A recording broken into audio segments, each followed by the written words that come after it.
ओडिशा दौरे पर भुवनेश्वर पहुंचे प्रधानमंत्री मोदी। भुवनेश्वर में आज 18वें प्रवासी भारतीय दिवस सम्मेलन का उद्घाटन करेंगे। ओडिशा में पहली बार प्रवासी भारतीय दिवस सम्मेलन का आयोजन। 50 से ज्यादा देशों से प्रवासी भारतीय शामिल। प्रधानमंत्री मोदी प्रवासी समुदाय को विशेष ट्रेन की देंगे सौगात। प्रवासी भारतीय एक्सप्रेस की उद्घाटन यात्रा को हरी झंडी दिखाएंगे। आज मेघालय के दौरे पर राष्ट्रपति द्रौपदी मुर्मू ICAR की स्वर्ण जयंती कार्यक्रम का करेंगे उद्घाटन। किसान एक्सपो का करेंगे शुभारंभ। दिल्ली में आपने होर्डिंग लगाकर सीएम चेहरे के मुद्दे पर बीजेपी से किया तंज, लिखा गाली गलौज पार्टी। विजेंद्र गुप्ता का पलटवार, कहा केजरीवाल अब कभी सीएम नहीं बनेंगे, बीजेपी की चिंता ना करें, बीजेपी मोदी के नेतृत्व में चुनाव लड़ रही है।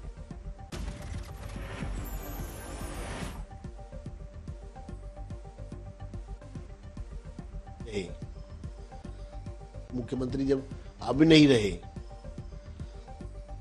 62 सीट जीतने के बाद मुख्यमंत्री नहीं है, तो चुनाव के बाद मुख्यमंत्री कैसे बन जाएंगे?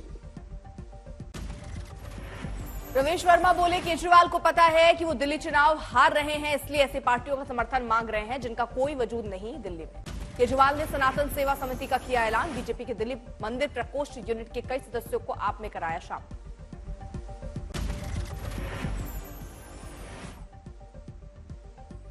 बीजेपी ने केजरीवाल को बताया चुनावी हिंदू। कहा चुनाव आते ही पुजारियों ग्रंथियों की आ गई याद, इनकी पूरी राजनीति हिंदू और सनातन विरोधी रही है।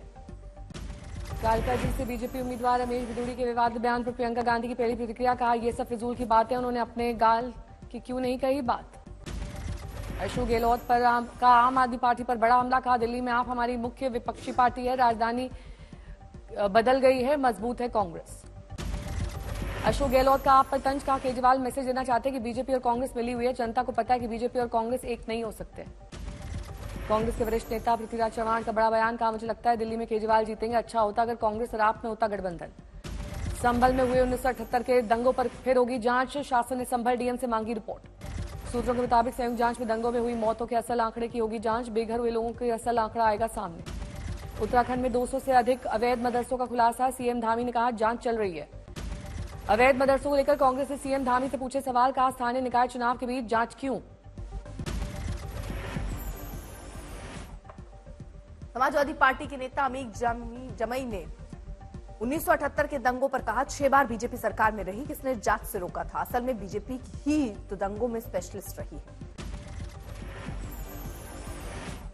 उन्होंने कहा सीएम ने संभल दंगे की जो भी जांच बैठाई है वो बहुत अच्छी बात है, लेकिन कौन था मुख्यमंत्री उस जमाने में। तिरुपति में हुई भगदड़ में प्रशासन ने माना चूक से हुआ हादसा। BR नायडू ने कहा हम मानते हैं प्रशासन की चूक के कारण ऐसा हुआ है। दिल्ली कांग्रेस अध्यक्ष देवेंद्र यादव ने आम आदमी पार्टी और बीजेपी को बताया ड्रामेबाज। कहा जनता के मुद्दों को गिराना चाह रही हैं दोनों पार्टियां। संजय राउत ने प्रेस कॉन्फ्रेंस में दिल्ली विधानसभा चुनाव पर कहा दिल्ली में आप और अरविंद केजरीवाल की सत्ता है, आप अच्छे अंतर से चुनाव जीत रहे हैं। किसानों से मिलने के बाद कृषि मंत्री शिवराज सिंह चौहान का आप सरकार पर आरोप। कहा दिल्ली की सरकार किसानों को न किसान का दर्जा दे रही और न ही कोई सुविधा। दिल्ली दंगों के 2 आरोपियों को AIMIM ने विधानसभा चुनाव का दिया टिकट। मुस्तफाबाद से आपके पूर्व पार्षद और दंगों के आरोपी ताहिर हुसैन उम्मीदवार। ओखला से शफा और रहमान चुनाव मैदान। दिल्ली विधानसभा चुनाव की तैयारी पर पुलिस कमिश्नर की उच्च स्तरीय बैठक। पड़ोसी राज्यों के साथ सीमा सुरक्षा को मजबूत करने और पुलिस बलों के बीच समन्वय।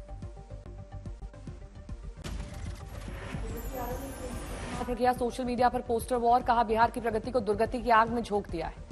केंद्रीय मंत्री चिराग पासवान का पलटवार। कहा आरजेडी राज में लोग बिहार छोड़ने को थे मजबूर, तेजस्वी को अपने परिवार के जंगल राज को याद करना चाहिए। पूर्व राष्ट्रपति प्रणब मुखर्जी की बेटी शर्मिष्ठा मुखर्जी ने कांग्रेस को घेरा। मनमोहन सिंह के निधन के बाद राहुल के विदेश दौरे पर उठाए सवाल। एनसीपी शरद गुट के सांसद अमर काले का सनसनीखेज दावा। कहा कांग्रेस की एक महिला नेता ने हमारे सांसदों को अजीत पवार गुट में शामिल हो जाने का दिया है ऑफर। मालेगांव में गैरकानूनी बांग्लादेशी घुसपैठियों को फर्जी जन्म प्रमाण पत्र देने के आरोपों पर सीएम फडणवीस का SIT जांच का किया ऐलान। 2020 दिल्ली दंगा मामले में हाईकोर्ट में सुनवाई। शर्जील इमाम खालिद की जमानत के विरोध में बोली दिल्ली पुलिस शाहीन बाग में कोई दादी नानी का प्रदर्शन नहीं है, इसके पीछे एक बड़ी साजिश है। महाराष्ट्र के गढ़चिरौली में 2 सक्रिय महिला नक्सलियों ने किया आत्मसमर्पण। सरकार ने 10 लाख रुपए का इनाम किया था घोषित। धनबाद में मैया सम्मान योजना को लेकर महिलाओं का प्रदर्शन। मुख्यमंत्री हेमंत सोरेन का पोस्टर फाड़कर सड़क पर किया जाम। T20 क्रिकेट टीम के कप्तान सूर्य कुमार यादव ने शिरडी में साईं बाबा मंदिर में किए दर्शन। पत्नी देविशा भी थी मौजूद। प्रयागराज में महाकुंभ का काउंटडाउन शुरू। 13 जनवरी से शुरू होगा आस्था और उत्साह का समागम। प्रयागराज में अपने अपने राम कार्यक्रम का आयोजन। कवि कुमार विश्वास ने सुनाई राम कथा। यूपी के सीएम योगी आदित्यनाथ का आज प्रयागराज दौरा। महाकुंभ की तैयारियों का लेंगे जायजा। शिवधुन पर थिरकी फ्रांस की महिला हॉस्पिटल। महाकुंभ को लेकर जोश हाय। केशव प्रसाद मौर्य का अखिलेश पर तंज। कहा कुंभ के प्रबंध सारे अच्छे किए गए हैं। अखिलेश के समय गलत प्रबंध के कारण लोग मारे गए थे। गर्मियों की छुट्टी होने वाली थी, मेरे पापा आने वाले थे, तो हम लोग सभी खुश थे। तो मैं एक बेड पे चढ़ के डांस कर रहा था, लेकिन वो पहले ही आ गए। फ्रीज। तो मैं उस समय तो कंटिन्यू नहीं कर सकता था, तो फ्रीज फ्रेम टाइप का हो गया। कसम पैदा कर